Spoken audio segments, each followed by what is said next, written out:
जो कोई घायल हो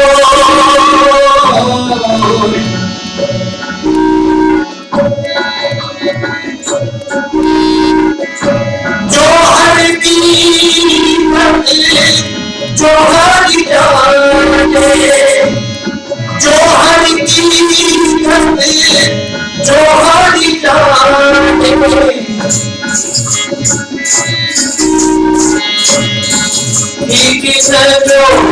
हर हो तेरी में तो दर्द दीवानी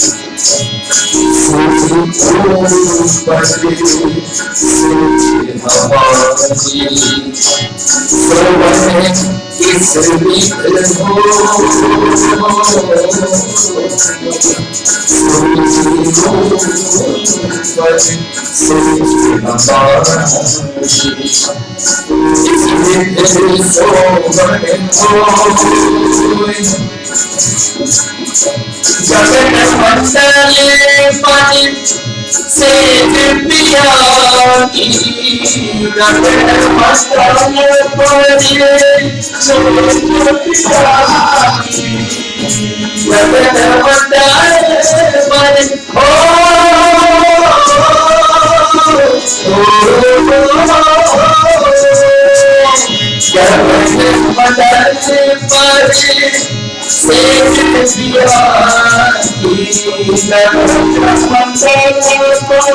मंडले पानी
कृष्ण कन्हैया की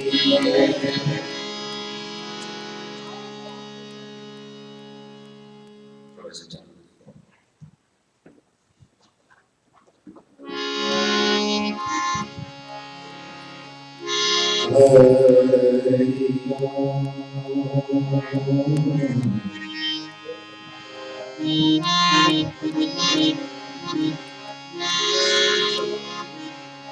ओम नमो भगवते वासुदेवाय।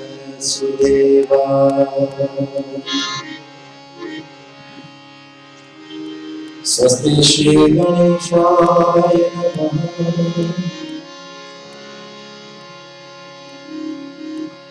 श्री सरस्वती नमः।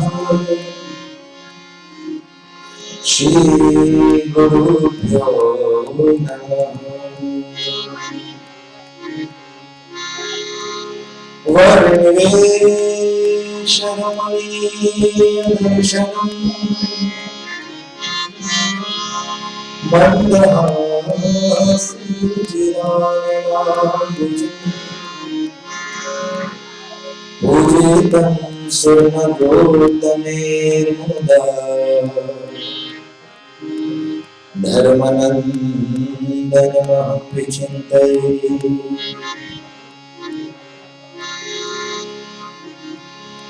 श्री स्वामिनारायणाय नमो नमः।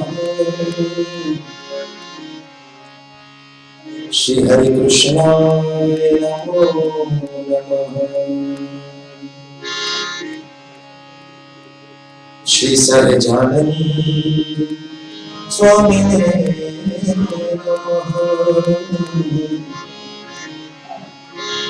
श्री भगत पुरुषोत्तमाय नमो नमः।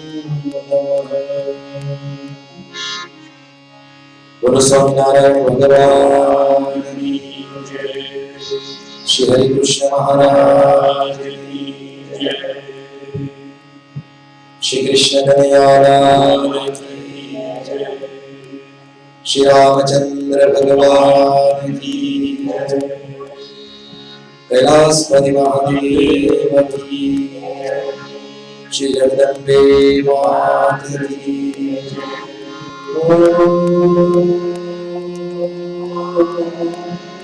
नमः पार्वती पतये हर हर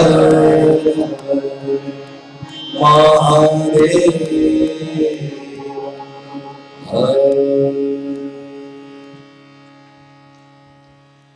ईश्वरी भगवान स्वामीनारायण परम पूज्य सनातन धर्म धुरंधरी पिताराम श्री आचार्य प्रभु राजेंद्र प्रसाद जी महाराज श्री परम पूज्य भावी आचार्य पूज्य योगेंद्र प्रसाद जी महाराज श्री एवं सभा में उपस्थित सभी भक्तों के हृदय में विराजमान अपने अपने इष्ट देव को वंदन प्रणाम करते हुए मैं अपनी वाणी का प्रारंभ करता हूं।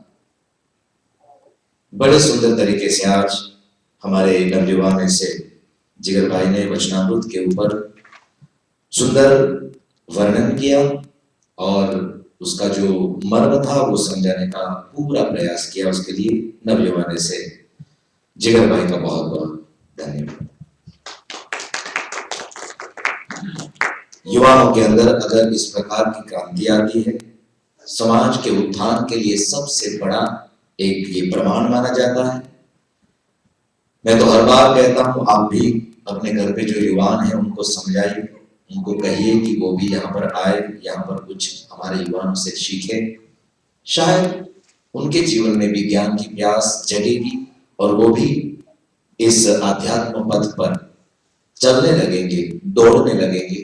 तो अपने बच्चों को घर पे न रखो, कभी कभी उनको टोका करो, बाहर अन्यत्र जाने से उनको टोका करो, रोका करो और यहाँ पर उनको बार बार आने के लिए बोलो। एक बार ऐसा बनेगा, बार बार कहते रहोगे, बार बार कहते रहोगे, समय ऐसा आएगा एक बार वो बच्चा मान जाएगा और एक बार फिर आएगा, तब तो फिर कल्याण हो जाएगा, फिर तो आना चालू कर देगा। क्योंकि भगवान हमेशा अपने भक्त जो है उनको अपने पास ही रखते हैं, उनको अपने से दूर जाने नहीं देते। अगर मुमुक्षु होगा आएगा, आएगा तो यहाँ का बन के रह जाएगा, मतलब भगवान का बन के रह जाएगा। तो बहुत बहुत जिगर में धन्यवाद। बहुत ही दिव्य भागवती गंगा यहां पर प्रवाहित हो रही है। आज कोई भी टॉपिक के ऊपर फोकस न करते हुए केवल श्रीमद् भागवत कथा उसको थोड़ा आगे बढ़ाएंगे, क्योंकि प्रॉब्लम फिर ये होगा कि 27 अप्रैल आ जाएगी और मैं महात्म्य के बाहर भी नहीं निकल पाऊंगा। तो प्रयास ये करना चाहता हूं कि एटलीस्ट महात्म्य जो है उससे मैं थोड़ा बाहर निकल करके एकाध स्कंद जो है उसकी कथा प्रारंभ करा दूं, तो थोड़ी कथा को भी सुनते जाएंगे और साथ ही साथ थोड़ा उसमें से जो मर्म है, जो उसका सार है, उसको भी समझते जाएंगे। बहुत ही सुंदर कथा चल रही है। कौन बता सकता है कि लास्ट संडे को कहां पर कथा रुकी थी? देखो, खरा खरीनो खेल तो होवे छे, કેટલા સત્સંગી પાકા કેટલા કાચે હવે ખબર પડે ક્યાં પહોંચ્યા છે। પાછો હમણાં હું બોલીશ ને એટલે બધા એમ કહે છે હા જો એ હા જો એ બોલવામાં એટલા બધા હોશિયાર બની જશે બધા। નારદજી એ એક સ્ત્રીને જોવે છે અને એ સ્ત્રીના ખોડા જો હા બોલી ગયા। તમે શું કરવાના એને પહેલેથી ખબર હોય। जी हाँ, तो कथा बहुत ही श्रेष्ठ चल रही है। नारद जी पृथ्वीलोक में भ्रमण करने के लिए आए और पृथ्वीलोक की बहुत ही बुरी हालत नारद जी ने देखी। वहां से कथा हमने गत रविवार को प्रारंभ की। कैसी थी पृथ्वीलोक की हालत? तो भागवत का वर्णन करते हुए कहते हैं, स्वयं नारद जी वर्णन करते हुए कहते हैं संकादिकों को कि हे नारद, हे संकादिकों, मैंने जो पृथ्वीलोक की परिस्थिति को देखा है वो परिस्थिति मैं आपके सामने रख रहा हूं, थोड़ा सुनिए। सत्यम नास्ति तपः शौचम दयादानं न विद्यते उदरम हरिणो जीवा वराका उदवाशिनः। सत्यम नास्ति तपः शौचम, हे सनकादिक मुनि, मैं पृथ्वीलोक को सर्वश्रेष्ठ समझ करके यहां पर विचरण करने के लिए तो आया, लेकिन मुझे कहीं पर सत्य नहीं दिखा। कोई जगह मुझे दया नहीं दिखी और कोई जगह मुझे दान परायणता नहीं दिखी। दया हृदयમાં હોય તો જ માણસ દાન કરશે। જો હૃદયમાં દયા જ નહીં હોય તો માણસ દાન કરવાનો જ નથી। દયા છે દાનને જન્મ આપે છે। કોઈ ગરીબને જોઈ અને દયા આવે ને પછી કંઈક એને આપવાનું મન થાય। દયા એ દાનને જન્મ આપે છે। હૃદયમાં દયા જાગવી એ બહુ જરૂરી છે। तो न तो दया मुझे देखने को मिली है, ना ही मुझे कहीं पर दान परायणता देखने को मिली। एक समय भक्तो एवो હતો કે મોટા મોટા ભગવાનના ભક્તો એ પોતાના દીકરાઓનું પણ દાન કરી દેતા।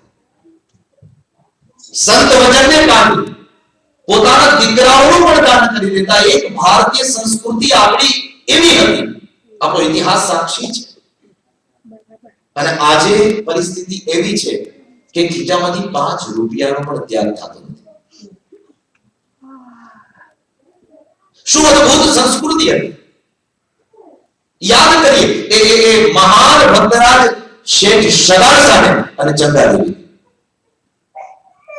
કે જેઓએ સાધુને કાજે પોતાના દીકરાને ખાંડણીએ ખાંડી નાખ્યા। તો એક એ દાન પરાયણતા અને એક અત્યારની માણસની દાન પ્રત્યેની મનોવૃત્તિ। ખીચામાંથી $5 પણ નીકળે નહીં। શું અદ્ભુત પ્રસંગ છે કે શેઠ શગાર સાહેબ ચંદાદેવી બંનેને એવો ધર્મ, એવો નિયમ અને એવું વ્રત કે સાધુને જમાડ્યા વગર કોઈ દિવસ જમે છે। એક દિવસ એવો નથી ગયો કે સાધુને જમાડ્યા વગર આ દંપતીએ જમી લીધું હોય, અન્ન ખાધું હોય। પેલા સાધુને જમાડે। સાધુ કદાચ અને સાહજ સહજમાં ઘરના આંગણે ભિક્ષાંદેહી કહી અને આવીને ઉભો રહે તો ભલે ના ઉભો રહે તો ગામમાં એક શોધવા કે ક્યાંય સાધુ મને મળે તો સાધુ પેલા ઘરે જમાડું અને પછી અમે જમીએ.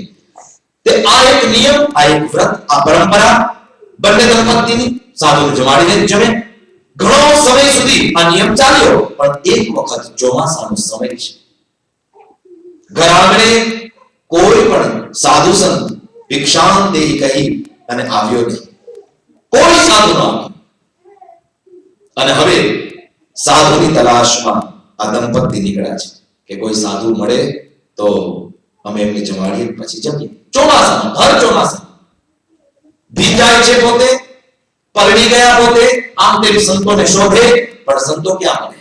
કોઈ જગ્યાએ સાધુ દેખાતા જ નથી. ગામની બહાર ગયા, ગામના પાદરમાં જઈ અને જોયું, કોઈ જગ્યાએ સાધુ દેખાતા જ નથી. એવામાં ચંગા દેવીની નજર એક ઝાડની નીચે ગઈ છે. એ ઝાડની નીચે એક સાધુ મહાત્મા પણ રક્તપિત્તના રોગી હતા. આખા શરીરે ગુમડાઓ થયેલા, આખા શરીરે રસીઓ જેમ ને તેમ ધારની ધાર હાલી જાય એવો રક્તપિત્તનો રોગી એ સાધુ. એની એટલી ખરાબ દુર્દશા અને ઝાડવાની નીચે એ ટૂટિયા વાળીને બેઠો હતો. તે ચંગા દેવીનું ધ્યાન પડ્યું. જઈને તરત જ પોતાના પતિદેવને કહે છે કે સાંભળો, જે સાધુ મહાત્માની તલાશ માટે આપણે નીકળ્યા છીએ, સાધુ મહાત્મા મળી ગયા છે. જુઓ, પેલા વૃક્ષની નીચે સાધુ મહાત્મા વિરાજમાન છે. અને જઈ અને તુરંત શેઠ સરાસા ચંગા દેવી એ સાધુ મહાત્મા એના ચરણમાં પડ્યા અને વંદન કરી અને કહે છે કે હે સાધુ મહાત્મા, અમારા ધર્મ છે, અમારા નિયમ છે, અમારા વ્રત છે કે પહેલા અમે સાધુને જમાડીએ અને પછી અમે જમીએ. તો તમે આવો ને અમારા ઘરે, અમે તમને જમાડીએ. રક્તપિત્તનો એ રોગી સાધુ એને કહ્યું કે મને તો આખા શરીરે રક્તપિત્તનો રોગ થયો છે. જો તમે તમારા ઘરે મને લઈ જવા માંગતો હોય તો મને વાંધો નથી, પણ હું હાલીને ન આવી શકું. તમારે મને ઉચકી અને લઈ જવો પડે. અને એમ કહેવાય છે કે શેઠ સગાડ સાહેબ ક્યાંકથી સુંડલું ગોત્યું, મોટું સુંડલું, એની અંદર રૂ એની પૂણી ભરાવી અને રૂની પૂણી ઉપર એ મહાત્માને બેસાડ્યા અને એ પોટલું ચંગા દેવીએ પોતાના માથા ઉપર લીધું. પોતાના માથા ઉપર. અને ચંગા દેવી આગળ એ સુંડલાને ઉઠાવી, એમાં મહાત્માને ઉઠાવી જાય છે પોતાના ઘરે જઈ સાધુને મહાત્માને સ્થાપિત કર્યા અને કહ્યું કે હવે હું તમારા માટે રસોઈ બનાવું. પવિત્રતાપૂર્વક સ્નાન ઇત્યાદિ બતાવી અને તરત જ ચંગા દેવીએ સાધુ મહાત્માના માટે ભોજન કર્યું. ભોજન કર્યા પછી થાળી જ્યાં પીરસી ને ત્યાં તો સાધુ મહાત્મા કહે કે અમે અન્ન નથી ખાતા, તમારો આનંદ લઈ લો, મારે આનંદ નથી ખાવું. હું તો એવો સાધુ છું કે હું તો માંસ ભક્ષણ કરું છું. અન્ન ન ખાઓ, માંસ ખાઓ, માટે મને માંસ આપો. અને જો નહીં આપો તો તમે મને પરાણે અહીંયા શું કામ લઈ આવ્યો? તો તમારો ભયંકર અપરાધ થશે અને હું તમને શ્રાપ આપીશ. એકદમ ચંગા દેવી અને શેઠ સગાડતા તો ડરી ગયા છે. મહાત્માને માંસ જોઈએ છે. કઈ વાંધો નહીં ચંગા દેવી, જાઓ જઈ અને ત્યાંથી રેડું કઈ માંસ પડ્યું હોય તો ઉપાડી લેતા. તે આ ભારતીય સંસ્કૃતિને બચાવે, એક સાધુને નારાજ નથી કરવા એટલા માટે એ આર્ય નારી બહાર દોટ મૂકે છે. ત્યાંથી માંસ પડેલો હશે એ માંસને લઈ આવે છે. લઈ અને પછી પકાવીને જ્યાં પીરસ્યું અને થાળી આગળ કરી ત્યાં તો મહાત્મા કહે કે હું મરેલાનો માંસ ન ખાવ. મારી સામે જીવતા પશુને કાપો, આને મારી થાળીમાં પીરસો અને એવા પશુનું માંસ એ હું ખાવ. આ ભયંકર કસોટી થઈ છે. આજ મહાન ભક્તરાજ એ શેઠ સગાસા અને ચંગા દેવીની હવે સાધુ મહાત્મા એને ઘરની બહાર કાઢી પણ કેમ મૂકવા? કેમ કે પરાણે અમે જ તો એને લાગે. શું કરવું? અને એમ કહેવાય છે કે ઘરના આંગણે દૂધ દેતી એક નાનકડી બકરી બાંધી હશે. તે બકરીને મારવા માટે તૈયાર થયા. જ્યાં બકરીને મારવા માટે તૈયાર થયા ત્યાં તો સાધુ મહાત્માએ તરત જ બેઠા બેઠા રાડ પાડી કે એ પશુનું માંસ અમે ન ખાઈએ, અમે તો માણસનું માંસ ખાઈએ. હવે બીજી ભયંકરતા, હવે શું માણસનું માણસ. અને પછી એમ કહેવાય છે કે શેઠ સગારસાએ એના પત્નીને કીધું, ચંગાદેવી એક કામ કરો, ઉઠાવો ખંજર અને તમારું ખંજર ને મારું માથું લો વાઢી નાખો. આજ કદાચ સાધુની રક્ષાને માટે, આજ કદાચ સાધુના જતનને માટે, સાધુ એની ઈચ્છા એને પૂરી કરવા માટે થઈ કદાચ મારે પ્રાણનો ત્યાગ કરવો પડે તો મને મંજૂર છે, માટે તમારું ખંજર ને મારું માથું કાપી નાખો. અને ત્યારે ચંગાદેવી કહે, ના સ્વામી, હું ન કરી શકું. યાદ છે લગ્નના ફેરા ફર્યા હતા ત્યારે મેં સંકલ્પ કર્યો હતો, ચોથા ફેરે હું આગળ હતી, એટલા માટે આગળ હતી કે મેં સંકલ્પ કર્યો હતો કે મોત તમારી પાસે આવે ને એના પહેલા એ મોતને મારો સામનો કરવો પડશે. તો આજ તમે નહીં પણ હું પહેલા મૃત્યુની ગોદમાં સૂઈશ. માટે ખંજર તમારા હાથમાં લો અને મારું માથું એ તમે વાઢી નાખો અને ખવડાવી દો આ મહાત્માને મારું માંસ. એમ કહેવાય છે કે હાથમાં ખંજર લઈ અને શેઠ સગારસા, કેમ કે સ્ત્રીની જીદ એની સામે પછી ચાલે જ નહીં. શેઠ સગારસાનું પણ ના ચાલ્યું કાંઈ. ચંગાદેવી કહે, હું જ પહેલા મરીશ, તમે નહીં. લો ખંજર અને સંકલ્પ પૂરો કરો. અને એમ કહેવાય શેઠ સગારસાએ હાથમાં ખંજરને લઈ અને જ્યાં પોતાની પત્ની ચંગાદેવીને મારવા જાય ત્યાં તો સાધુ મહાત્મા કહે કે હું મોટા લોકોનું માંસ નથી ખાતો, હું તો માત્ર બાળકોનું જ માંસ ખાઉં છું, માત્ર બાળકનું માંસ. અને એ સમયે એ ચંગાદેવી શેઠ સગારસાનો દીકરો એ ચલૈયો એ તો પાઠશાળામાં ભણવા માટે ગયો હતો. તે ચંગાદેવી શેઠ સગારસાની આંખમાં આંસુ આવી ગયા. ઓહ, એક ને એક દીકરો અને આ સાધુ મહાત્માએ આવી જબરી જીદ કરી. હવે એ સાધુ મહાત્માનો સંકલ્પ પૂરો નહીં કરીએ તો એ શાપ આપી દેશે, એ નારાજ થશે, અમારું અપમાન થાય, શું કરવું? અને ત્યારે બંને દંપતીએ નિર્ણય લીધો કે કાંઈ વાંધો નહીં, કદાચ આ સાધુ મહાત્માની સેવાને કાજે દીકરાને મારી નાખવો પડે તો કાંઈ વાંધો નહીં. જાઓ ચંગાદેવી, જઈ અને આપણા દીકરા ચલૈયાને પકડી લેતા આવો. અને આ સંવાદને એ ચલૈયાનો મિત્ર જે હતો મેરામણ, એ મેરામણ સાંભળી ગયો. મેરામણ સાંભળી ગયો. એને બધી ખબર પડી ગઈ કે ઓહો, હવે એની માં ચંગાદેવી હમણાં ઓલા ચલૈયાને પકડી અને લઈ આવશે અને એને ખાંડણી ખાંડી અને એને મારી નાખશે. પછી એને ખવડાવી દેશે આ સાધુ મહાત્માને. તો હાલો ને, જઈને મારા મિત્રને સમાચાર આપો, ભાગી જા, તારી પાસે મોકો છે, તારી માં તને મારવા માટે લઈ જાય છે, માટે કહું છું ભાગી જા, જઈને મારા મિત્રને સમાચાર આપું. અને એમ કહેવાય છે કે મેરામણ દોડ મૂકીને જાય છે ચલૈયાની પાસે અને કહે છે, અને આપણું પ્રાચીન સાહિત્ય સુંદર મેરામણે કહ્યું કે હે ચલૈયા, સાવધાન સાવધાન, તારી વાત કરવા કોઈ સાધુ મહાત્મા એને બાળકનું માંસ ખાવું છે એટલે અને પરિવારમાં તોડવા માંગે છે. આપણે કહું છું કે સાવધાન, ભાગી જા, તારી પાસે લોકો છે, તને સાવધાન કરવા માટે આવ્યો છું. અને એ સમયે એ ભારત દેશનો શેઠ સગારસા ચંગાદેવીનો દીકરો શેઠ સગારસાને ચંગાદેવીને એમ કે તો લોહી તેના રગરગી તોડે છે, એવો એનો બાળક, એવો એનો સંતાન ચલી ગયો કે પોતાના મિત્ર મેરામણને કહે છે, હે મેરામણ, અને બહુ વાત કરે છે,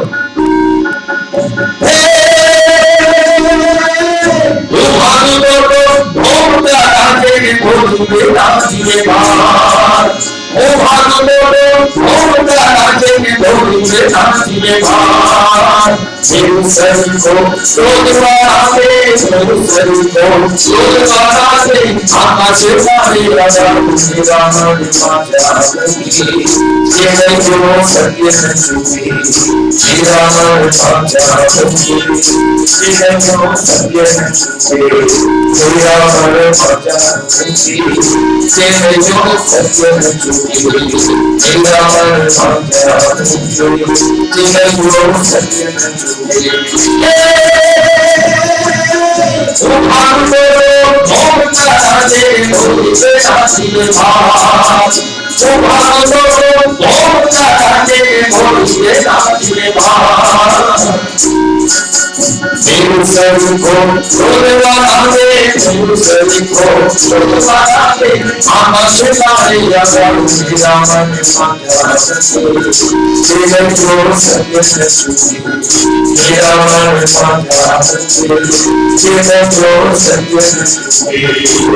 मेरा मन राजा होते हैं जलैयो सत्य न चूके मेरा मन આવી કહે છે કે જલૈયા ભાગી જા તારે માતને મારી નાખવા આવ્યા છે સાધુ ખોડાવીને જીવતે જીવતો કહું છું ભાગી જા અને ત્યારે એ સત્યવાદી દાન પરાયણતાવાદી એવા બાબાના સંતાને જવાબ આપ્યો કે કદાચ ને મારા મા-બાપ જો સાધુની સેવાને કાજે પોતાની જાતને ખપાવી દેવા તૈયાર થઈ જતા હોય તો હું એ મા-બાપનો સંતાન છું એ સાધુની સેવા એ મારાથી કેમ ચૂકાય કદાચ મારા મા-બાપ એ સંતને મને મારી નાખીને પછી ખવડાવે શું જીવતો જીવતો ખવડાવે તો પણ આ ચલૈયો સાધુની સેવા માટે ખપી જવા માટે તૈયાર છે ખપી જવા માટે તૈયાર છે ત્યાં તો આવી ગઈ કદોલત ચંગાવી લ્યો હાથ દીકરા હાલ માતાનું કામ છે દીકરા અને હાથ પકડીને ચલૈયા થઈ જાય ઘરે ઘરે જઈ અને દીકરાને પ્રેમથી માથે હાથ ફેરવી કે દીકરા જો આ સાધુ મહાત્મા છે એની સેવા કરવાની છે એમ બા શું સેવા બોલે એ સાધુ મહાત્માએ જીદ કરી છે એને બાળકનું માંસ ખાવું છે દીકરા તો અમારે તને મારવું પડશે અને એ સમયે જરા પણ એ ચલૈયાની મુખાકૃતિ બદલી નહીં કહે છે માં તો એમાં વિચાર શું કરવાનો અરે તમે બંને આખી જિંદગી સાધુની સેવા પાછળ વ્યતીત કરી હે અને કોઈ દિવસ સાધુનો અપરાધ નથી કર્યો તો આજે એ સાધુનો અપરાધ આપણા માથે થોડો કહેવાય માટે સંકલ્પને પૂરો કરો એની ઈચ્છા છે મારી નાખો મને અને ખવડાવી દે એમાં શું વિચારવાનું હોય આ મા-બાપ ધન્ય થઈ ગયા હો આ બાળકની આવી વાત સાંભળી કે આવા કળિયુગની અંદર પણ આવા સંતાન આવા બાળક અમે તો સાધુને માટે ખપી જઈએ પણ અમારો નાનો દીકરો એને પણ આટલી મોટી સમજણ સાધુ માટે ખપવા તૈયાર થઈ ગયો એક વાર કીધું અને તૈયાર થઈ હા હા ચાલો ઉઠાવો ખંજર અને એમ કહેવાય છે કે ખંજર ઉઠાવીને મારવા જાય ત્યાં તો ત્યાંથી સાધુ મહાત્મા કે ખંજરથી નહીં ખાંડણીઓ લઈ ખાંડણીમાં જીવતો ખાંડ જો જીવતો ખાંડો મારી સામે જીવતો ખાંડો એની બનાવટ સાંભળવી છે એની ચીસો સાંભળવી છે ત્યારે મને માંસ ખાવ ત્યારે સંતોષ થાય અને એમ કહેવાય છે કે જીવતે જીવતો એ ચલૈયાનો ઇતિહાસ સાક્ષી છે ભક્તો આ ખોટી વાત કરાય નથી આ કોઈ કાલ્પનિક કથા નથી આ કોઈ વાર્તા નથી આ કોઈ સ્ટોરી નથી આ ઇતિહાસ છે ઇતિ એટલે આ પ્રમાણે અને આસ એટલે થયેલું જે બનેલી ઘટના હોય એને ઇતિહાસ કહેવાય ઇતિહાસ સાક્ષી કે ખાંડણીઓ લઈ અને દીકરાને જીવતો એમાં બેહાડી અને એમ કહેવાય છે કે કાળજા ઉપર પથ્થર રાખીને માએ એ દીકરાને ખાંડણીએ છોદી નાખ્યો અને છોદી નાખી અને સાધુ મહાત્માને આમ થાળીમાં દીકરાનું માંસ રડતા રડતા પ્રસ્તુત કર્યો એના પાસે મૂક્યો ત્યાં તો સાધુ મહાત્માએ ધક્કો મારી દીધો કે નહીં ખવાય આ માંસ અરે પણ સાધુ મહાત્મા તમારે આગળ અમે એક દીકરો એને મારી નાખ્યો તમે એનું માંસ માંગ્યું અને હવે તમે ના પાડો કે આ માંસ અમારાથી ન ખવાય કેમ ન ખવાય બોલે હું વાંજિયાના ઘરનું ખાતો નથી હું વાંજિયાના ઘરનું ખાતો નથી કારણ કે તારે તો આ એક ને એક દીકરો હવે ક્યાં તારો દીકરો છે કે નથી ને એટલે તમે વાંજિયા કહેવાઓ વાંજિયાના ઘરનું હું ન ખાવ આ કેવડી મોટી આફત કેવડી મોટી તેમ છતાં આ ચંગા દેવી એ ધીર ગંભીર સ્વરે કહે છે હે સાધુ મહાત્મા ખબરદાર છે જો મને વાંજણી દીધી છે તો ભલે એક દીકરો એ ખાંડને ખાંડી નાખ્યો હોય પણ હજી એક દીકરો મારા પેટમાં છે હજી એક દીકરો મારા પેટમાં છે માટે હું વાંજણી નથી તમે મારા આ બાળકનું માંસ એ ખાઈ શકો કારણ કે હું વાંજણી નથી અને એમ કહેવાય છે કે સાધુ મહાત્માએ કીધું કે તારા પેટમાં બાળક છે કે નહીં એની મને થોડી ખબર હોય હે તું ખોટું બોલતી ખોટી વાત છે તારો વાતનો સ્વીકાર ન કરું તું ખોટું બોલે અને ત્યારે એ ભારત દેશ આર્ય નારી ચંદ્રા દેવી હાથમાં ખંજર લીધું આ અને પેટમાં ખંજરવાનો જેવો લોહી ટપાટપ ધાર પડવા માંડી અને એ સમયે જ્યાં ધાર પડવા માંડી ત્યાં તો પેલા સાધુ મહાત્મા એ અચાનક અંતર ધ્યાન થયા અને શેઠ જગાસા અને ચંદા દેવીના પ્રકોષ્ઠની અંદર પ્રકાશ પ્રજ્વલિત થઈ ગયો તારે બાજુ એવો એક દેવનો અવતાર પ્રગટ થયો અને જોતામાં ચતુર્ભુજ ભગવાન નારાયણ સત્ય ચંદ્ર ગદા પદ્મ ધારણ કરનારા એ પ્રસ્તુત થયા પ્રગટ થઈ ગયા છે. પ્રગટ થતાની સાથે ચંદા દેવીના હાથનો ખંજર પકડી લીધો. હા ચંદા દેવી, અરે તું શું કરે છે? અરે પ્રભુ તમે? બોલે હા, એ સાધુ મહાત્મા કોઈ નહીં, પોતે જ હતો. પણ પ્રભુ આવી કસોટી, આવી પરીક્ષા શું કામ? બસ તમારી દાન પરાયણતા જોવી હતી, પણ જોઈ લીધી અને બહુ રાજી છું અને વિલાપનગર ચંદા દેવી આ તારો દીકરો લે તને જીવતે જીવતો પાછો આપું. ત્યાં તો હાથ ફેરો, ત્યાં તો દીકરો એ જડ્યો હાવ જીવતે જીવત થઈ અને માની પાસે જઈ અને ગોળમાં બેસી ગયો અને માની હારે રમત કરવા લાગ્યો. હાવ જીવતે જીવતો દીકરો પાછો ભગવાને આપી દીધો. એટલી બંનેની ઉપર કૃપા કરી આ ઠાકોરજી તેમ છતાં એટલા બધા રાજી, એટલા બધા પ્રસન્ન કહે છે કે હજી કંઈક માંગ, હજી તને કંઈક દેવા માંગુ છું.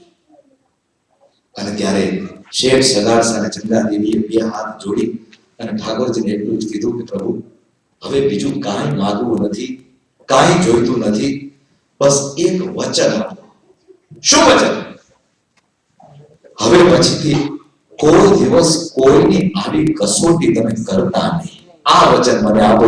કારણ કે અમે તો આ કસોટીમાંથી પાર ઉતરી ગયા, પણ આગળ સમય બહુ ખરાબ આવે છે. આગળ આ કસોટીમાંથી કોઈ પાર ઉતરી નહીં શકે.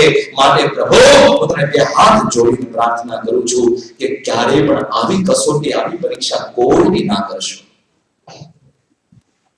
અને ભગવાને વચન આપ્યું કે હા, વચન કોઈ દિવસ હવે આવી પરીક્ષા, તે દિવસનો કોઈ દી સાંભળ્યું કે આવી પરીક્ષા ભગવાને કોઈની કરી હોય, આવી કસોટી કરી હોય? શું અદ્ભુત દાન પરાયણતા! એક ઇતિહાસ એ છે કે જે સાક્ષી પુરાવે છે કે સાધુને માટે, દાન પરાયણતાને માટે દીકરાઓ પણ દઈ દેવામાં આવતા. અને અત્યારે સત્યમ નાસ્તિ તપઃ શૌચમ દયા દાનમ ન વિદ્યતે. અત્યારે માણસના ખીચામાંથી $5 પણ નીકળતા નથી, $5 પણ નીકળતા નથી. તો નારદજી જ્યારે સમાજની આવી પરિસ્થિતિ જોઈ છે ત્યારે નારદજી બહુ મૂંઝાયા, બહુ દુઃખી થયા. સંકાદિકોને કહે છે કે સમાજની આવી પરિસ્થિતિને જોતો જ્યારે હું યમુના નદીના કિનારે આવ્યો ત્યારે મેં ત્યાં એક આશ્ચર્ય જોયું. એટલું જ નહીં હે સંકાદિકો, સમાજની અંદર એટલી ભયંકર પરિસ્થિતિ સર્જાઈ હતી કે હું વ્યગ્રચિત્ત બની ગયો, એકદમ ચિંતાગ્રસ્ત બની ગયો. કારણ કે સમાજના લોકોની અંદર દુર્ગુણો તો વ્યાપ્ત થયા જ, પણ સંબંધોની અંદર પણ ખટાશ પડવા લાગી, સંબંધોની અંદર પણ કડવાશ પડવા લાગી. નારદજી કહે છે, શું કહે છે કે તરુણી પ્રભુતા દેહે ચાલકો બુદ્ધિદાયક. હજી વર્ણન કરતા કહે છે, એટલું જ નહીં સંતાનિકો સાંભળો મેં કેવી પરિસ્થિતિ જોઈ. તરુણી પ્રભુતા દેહે, ઘરે ઘરે મેં જોયું સ્ત્રીઓનું સામ્રાજ્ય છે. એટલે આ નારદજી કે છો, હું નથી કહેતો, આમાં લખ્યું છે જો કે તરુણી પ્રભુતા ગેહે. તરુણી એટલે સ્ત્રી, પ્રભુતા એટલે શ્રેષ્ઠ, અને ગેહે એટલે ઘરે. ઘરમાં શ્રેષ્ઠ કોણ છે? તો કે સ્ત્રી. ઈ કે એમ થાય. એક વાર એક છોકરાને સાહેબે ઉભો કરી પૂછ્યું, એ ઉભો થા, તારું નામ શું છે? તો કે મારું નામ કેશવ. તારા બાપુજીનું નામ? તો કે મારા બાપુજીનું નામ ભલા. તે હું કરે તારા બાપુજી? તો બોલો કે મારી બા કે એમ કરે. સાહેબ કે તારા બાપુજી ધંધો હું કરે એમ પૂછતા હતા. આ કે કેમ કે એને ઘરમાં ઈ જ જોયું હોય ને, બોલા રાડું નાખતા હોય, હાલો આગળ નાખો, આગળ કરશે પછી. એને એવું જ જોયું તે કે મારી બા કે એમ કરે. તરુણી પ્રભુતા કે સ્ત્રીનું ઘરની અંદર સામ્રાજ્ય છે. નારદજી કહે છે એકવાર બે મિત્રો ભેગા થઈ ગયા તે એક મિત્ર કે મારા ઘરની અંદર તો હું જેમ કહું ને એમ થાય, છેલ્લે હું બોલું એટલે વાત થઈ ગઈ પૂરી. પછી મારી સામે ઘરવાળી એક શબ્દ બોલે જ નહીં અને મારે બોલવા પણ મારે એમ એના તે એવું તેવડી તું શું કરે છો કે તારા ઘરની સ્ત્રી શાંત થઈ જાય છે, એ પણ બોલતી બંધ થઈ જાય, તું બોલતો બંધ થઈ જાય, એવું તું છેલ્લે શું બોલે છો? શું મને પણ કહે ને તો હું પણ કઈ આઈડિયો મારા ઘરમાં અજમાવું તો મારા ઘરમાં શાંતિ થાય. એવું તું શું બોલે છે ને કે તારા ઘરમાં શાંતિ થઈ જાય? તો કે જ્યારે પણ ઝઘડો થાય મારા બંનેની વચ્ચે ત્યારે છેલ્લે હું એક જ શબ્દ બોલું કે આઈ એમ સોરી. એટલે ત્યાં વાત પૂરી થઈ જાય. પછી એ ના કાંઈ બોલે, પછી હું પણ કાંઈ ના બોલું. એટલે તરુણી પ્રભુતા આગે ચાલકો બુદ્ધિદાયક. ઘરની અંદર સ્ત્રીઓનું સામ્રાજ્ય છે. કન્યા વિક્રયનો લોભા દંપતીનાં ચ કલકલમ. ઘરે ઘરે કન્યા વિક્રય થાય છે. દહેજની લાલચમાં કન્યાનો ભોગ બનાવવામાં આવે છે. પેલાનો સમાજ એક જોતા ખૂબ સારો હતો, બીજી સાઈડથી જોવો તો એ સમાજ એની દયનીય પરિસ્થિતિ હતી, બહુ દયનીય પરિસ્થિતિ. દીકરીઓની શું હાલત કરવામાં આવતી, દીકરીની ઈચ્છાને પણ પૂછવામાં ન આવે અને એને કોઈ પણની સાથે પરણાવી દેવામાં આવે અને દીકરી ગાય અને દીકરી એને જ્યાં દોરો ત્યાં જતી રહે. એમ દીકરી હસતા મોઢે ગમે ત્યાં જતી રહે, ગમે ત્યાં જતી રહે. અને ત્યાં પછી દહેજની લાલચમાં ખબર હોય કે આના બાપની પાસે ઘણું બધું છે, એટલે દહેજની લાલચમાં એ દીકરીને એટલી રીબાવવામાં આવે, એટલી રીબાવવામાં આવે અને એટલું દુઃખ પહોંચાડવામાં આવે. અને ક્યારેક ક્યારેક એવી દીકરીને પછી અવળા પગલા લેવાનું મન થાય, કાં ઘાસલેટ છાડે કાં પછી ઝેર પીવે અને દીકરી મોતને ઘાટ ઉતરી જાય. શું કરે દીકરી? ન પોતાના બાપને જેને વાત કરી શકે, કે સમાજના લોકોને વાત કરી શકે, કારણ કે ફજેતી થાય સમાજમાં અને દીકરી સહન કર્યા કરે, મનમાં મુંજાયા કરે, ઘૂંટાયા કરે અને પછી છેલ્લે સહનશીલતાની પરાકાષ્ઠા આવી જાય એટલે દીકરી આત્મહત્યા કરે. આવી સમાજની દયનીય પરિસ્થિતિ. કન્યા વિક્રયનો લોભા દંપતી. નારદજીએ જોયું કે જ્યાં ત્યાં કન્યા વિક્રય થાય છે, અન્ન જ્યાં ત્યાં વેચાય છે અને દંપતી નામ છે કલકલમ. ઘરે ઘરે પતિ પત્ની ઝઘડે છે. દંપતી નામ છે કલકલમ. ઘરે ઘરે પતિ પત્ની ઝઘડે છે, બધા ઝઘડે છે. ખાલી પતિ પત્ની, બાપ દીકરો હોય તો એ વાંચતા હોય, માં દીકરો વાંચતા હોય, માં દીકરી વાંચતા હોય, ભાઈ બહેન વાંચતા હોય. ઘરે ઘરે સમાજની મેં આ પરિસ્થિતિ જોઈ. નારદજી કહે છે એકવાર છે ને કવિ કાગ એ મુંબઈમાં ફરવા માટે ગયા. મુંબઈમાં ફરવા માટે ગયા તે મુંબઈમાં તો મોટા મોટા બંગલા બધું હોય. તે મોટા મોટા બંગલાને જોઈ અને કવિ કાગ એ તો બહુ ખુશ થઈ ગયા. અને આ તો કવિ હૃદય, એટલે કવિ હૃદય ગમે એને ગમે ત્યારે પૂછી શકે. કવિ હૃદય એ ઝાડની આરે વાતો કરે ને, નદીઓની આરે વાતો કરે ને, તળાવની આરે વાતો કરે ને, સમુદ્રની આરે વાતો કરે, એ હવાની આરે વાતો કરે, બધાની આરે વાતો કરે. તે આવડા મોટા બંગલાઓને જોઈ અને કવિ કાગ એક બંગલાને પૂછે છે. એ બંગલાની આરે વાતો કરે છે. શું કહે છે?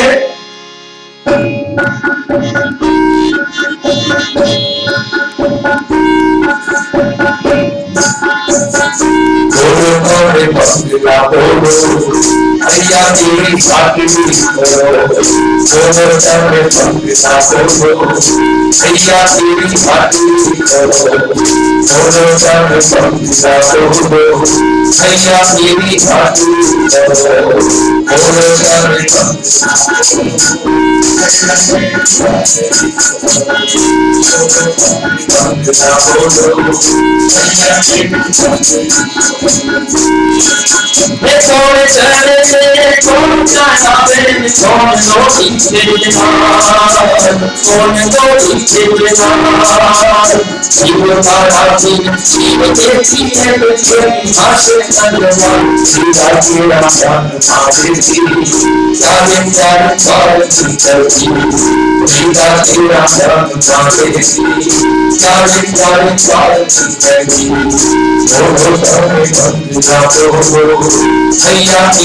કરો. સર્વત્યારે મંદિરાઓ અહીંયા દેવી આંગળી કરો સર્વત્યારે મંદિરાઓ અહીંયા દેવી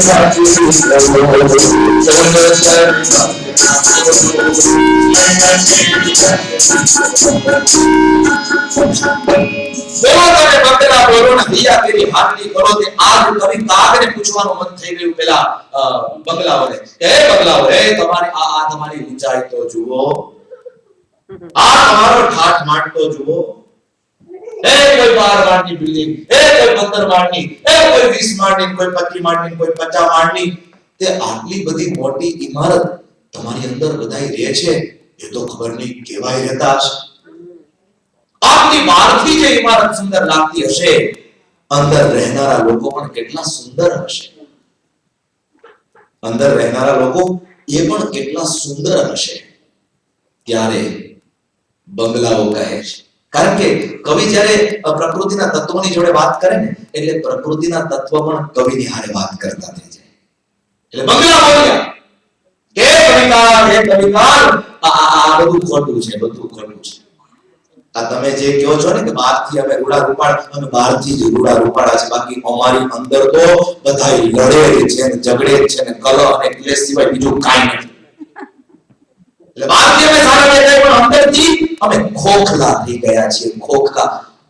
અમે હેરાન પરેશાન થઈ ગયા, કારણ કે 24 કલાકમાંથી આ અમારી અંદર રહેનારા લોકો 23 કલાક બાંધે છે, અને 1 કલાક જે છે ને એ તો 1 કલાક એ લોકો હુવે છે, એટલે એને શાંતિ નો અમને શાંતિ. બાકી 23 કલાક મારા બધાય બાંધે છે. બાપ દીકરો બાંધે, દીકરો દીકરી બાંધે, ભાઈ બહેન બાંધે, પતિ પત્ની બાંધે, પતિ પત્ની તો પાછા એવા બાંધે 5 દિવસથી બોલે જ 5 દિવસથી બોલે નહીં. રૂમ બદલી જાય, રૂમ બદલી જાય. એક વાર એક પતિ પત્નીને બહુ પ્રેમ, એટલો બધો પ્રેમ કે પત્નીને જ્યારે માવતરે થોડા ટાઈમ રોકાવા માટે જવાનું થયું, એટલે એ પતિ બેભાગડો બની ગયો, એને ચેન ન પડે.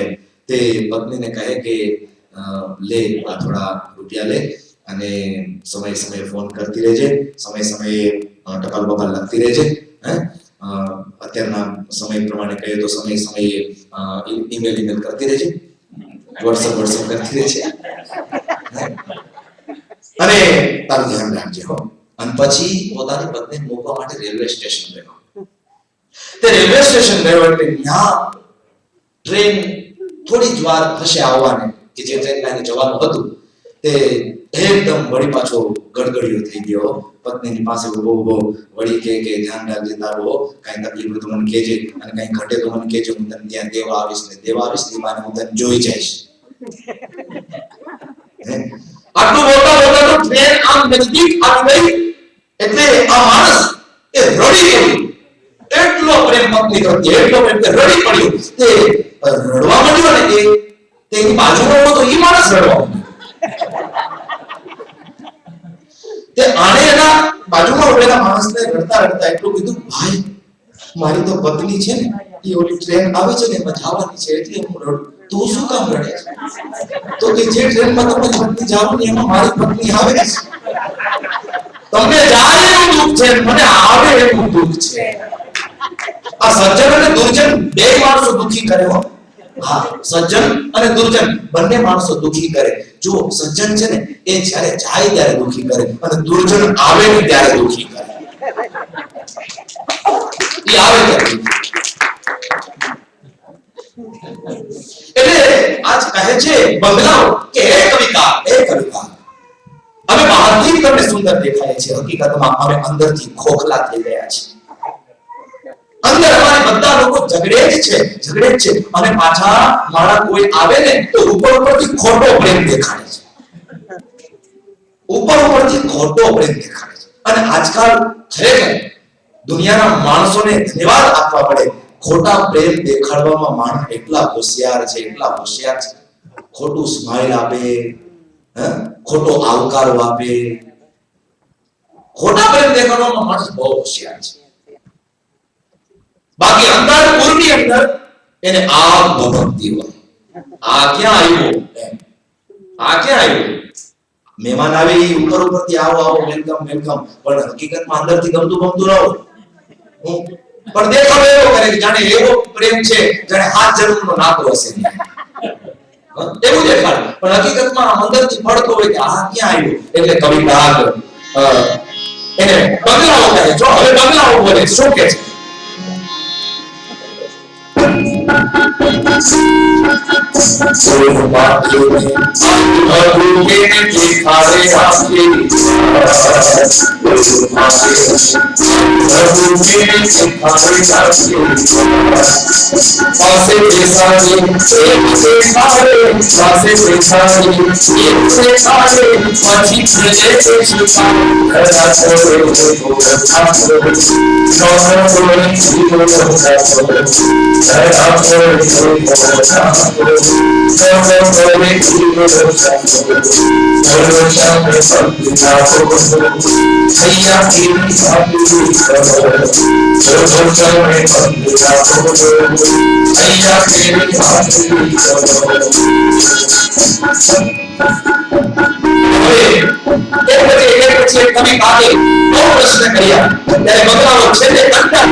પ્રશંસા કરો છો ને, અંદર જે પરિસ્થિતિનું નિર્માણ થયું છે, અને હવે દ્રષ્ટ બની ગયા છે, અને હવે આદરના જન્મમાં શું માંગીએ છીએ ખબર છે?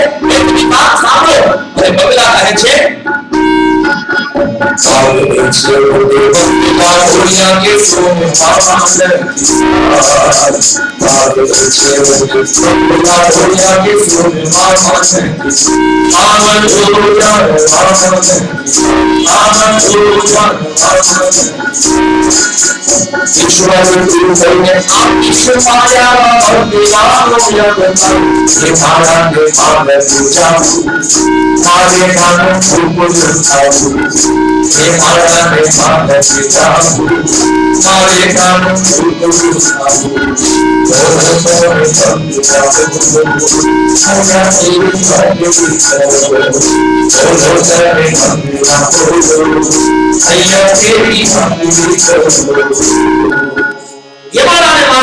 મારે નાનું ઝોપડું થવા. અને બગલાઓએ પોતાના હૃદયની હાવ પેટ સુધી વાત કરી દીધી. હો એ કવિકાર સાંભળો સાંભળો.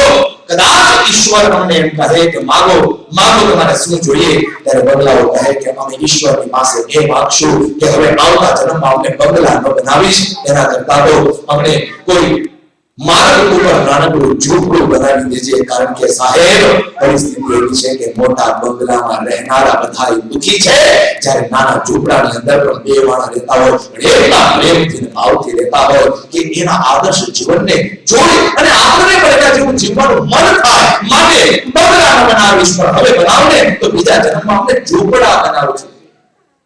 ઝૂંપડા બનાવશું. આ બધા ઝઘડે છે કે હાવ અમે ખોખલા થઈ ગયા છે અંદર.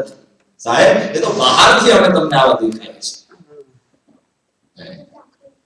ખૂબ ઝઘડે વાત નાની નાની વાતમાં ઝઘડે. પતિ પત્નીનો ઝઘડો તો બહુ જોવા જેવો હોય, કાંઈ ન હોય પણ નાની નાની વાતમાં. કારણ કે દંપતિ નામ છે કલકલમ કીધું, એટલે હું પતિ પત્ની ઉપર વધારે જોર દઉં છું. તમે પાછું બીજું સમજતા નહીં.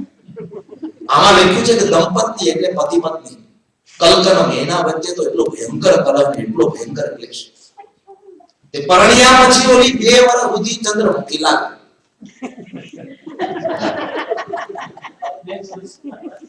હાલો રાજુભાઈ ને માટે 4 વર્ષ. અને પછી 2 વર્ષ જાય એટલે ઓલી સૂર્યમુખી થાય, એટલે થોડી તપે. અને પછીના વર્ષોમાં જ્વાળામુખી બોલાવી ન થાય. તાવની તપતી હોય રહોડામાં, અને આ બાર તપતી હોય.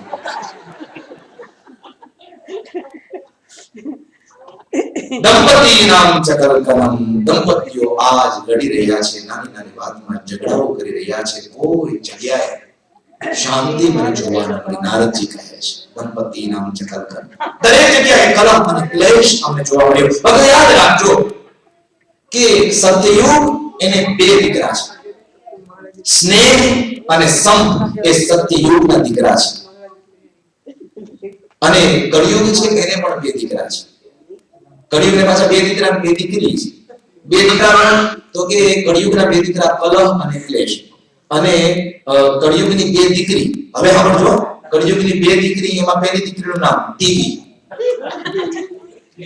આ ટીવી એ નખો ધોવાયું છે,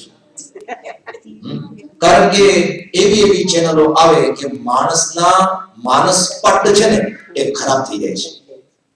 એટલા માટે ટીવી એ કળિયુગની દીકરી. અને કળિયુગની બીજી દીકરીનું નામ છે ચૂંટણી, ઇલેક્શન. કારણ કે અત્યારે માણસને બધી જગ્યાએ ઇલેક્ટ થવું છે, બધી જગ્યાએ ચૂંટાવું છે. ઘરમાં તો કે હું કહું એમ થાય, સોસાયટીમાં તો કે હું કહું એમ થાય, ગામમાં તો કે હું કહું એમ થાય, શહેરમાં તો કે હું કહું એમ થાય, રાજ્યમાં તો કે હું કહું, આખા દેશમાં તો કે હું, આખી દુનિયામાં તો કે હું કહું એમ. એટલે ચૂંટણી બધાને ચૂંટાવવું જ છે, બધાને ચૂંટાવવું. ચૂંટણી આ ભયંકર છે, આ કળિયુગની દીકરી છે. તો નારદજી આવો કલહ અને ક્લેશ સર્વત્ર જોયો છે. પછી નારદજી કહે કે યામનમ તટમામન્નમ યત્ર લીલાહ હરેહ અભૂત. આવી સમાજની પરિસ્થિતિને જોતો જોતો જ્યારે હું યમુનાના કિનારે આવ્યો ત્યારે મારા હૃદયને પરમ શાંતિ મળી. હવે જો કે યમુનાના કિનારે આવતાની સાથે નારદજીના હૃદયમાં પરમ શાંતિનો અનુભવ થયો. શું કામ? કારણ કે એ યમુનાનો તટ, એ યમુનાની ભૂમિ, ત્યાં ભગવાન શ્રી કૃષ્ણએ વિચરણ કર્યું છે.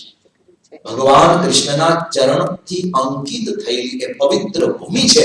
એટલા માટે કોઈ પણ જીવાત્મા એ ભૂમિનો આશ્રય કરે તો એને પરમ શાંતિ મળે. સાવ સાચું બોલો. ભારત દેશની યાત્રા તમે કરો છો પ્રતિવર્ષ, અને તીર્થ યાત્રા કરવા માટે પણ જતા હશો. જે શાંતિ તમને અન્યત્ર મળે ગામમાં, એના કરતા પરમ શાંતિ, એના કરતા વધુ શાંતિ તીર્થ સ્થાનમાં મળે કે મળે? સ્વાભાવિક છે. કારણ કે જે પરમાત્માની ભૂમિ છે એનો પ્રભાવ દેખાડે.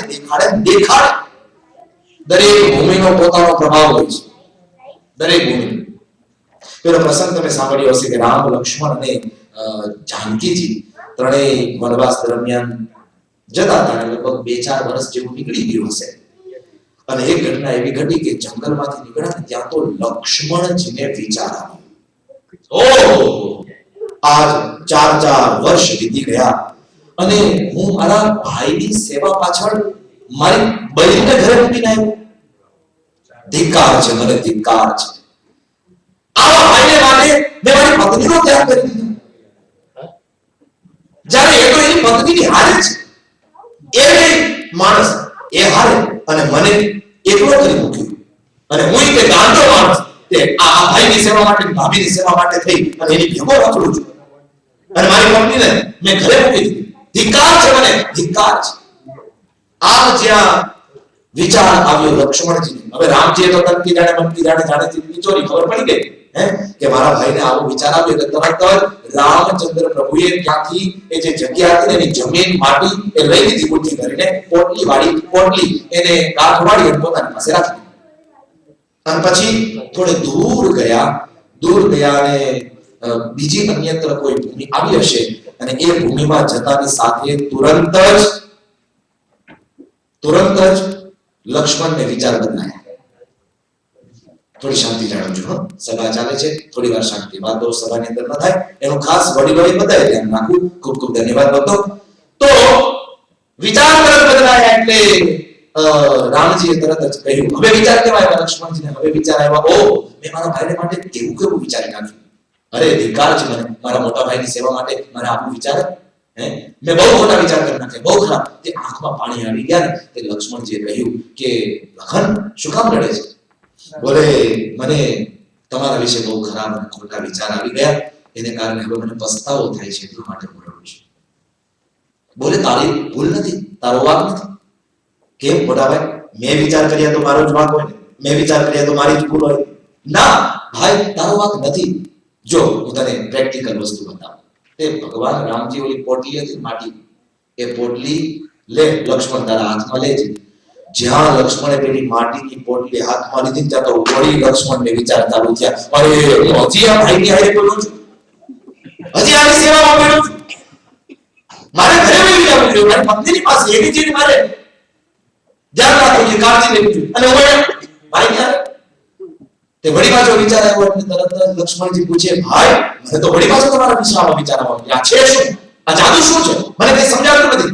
રામજી કે લાવ પોટલી પાછી લાવ. પોટલી વળી પાછી દીધી, ત્યાં તો વળી પાછો પસ્તાવો થવા માંડ્યો. આંખમાંથી દડ આંગળા પડ્યા જાય. અરે મોટા મેં વળી પાછો તમારા માટે ખરાબ વિચાર કરના, મારી ભૂલને માફ કરી દો.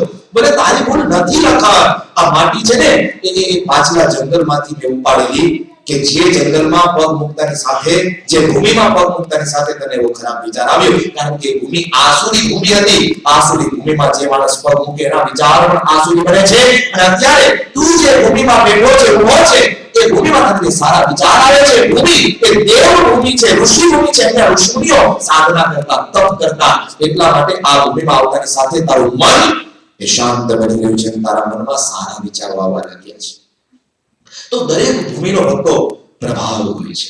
નારદજી એ યમુનાના તટને પ્રાપ્ત થયા અને યમુનાની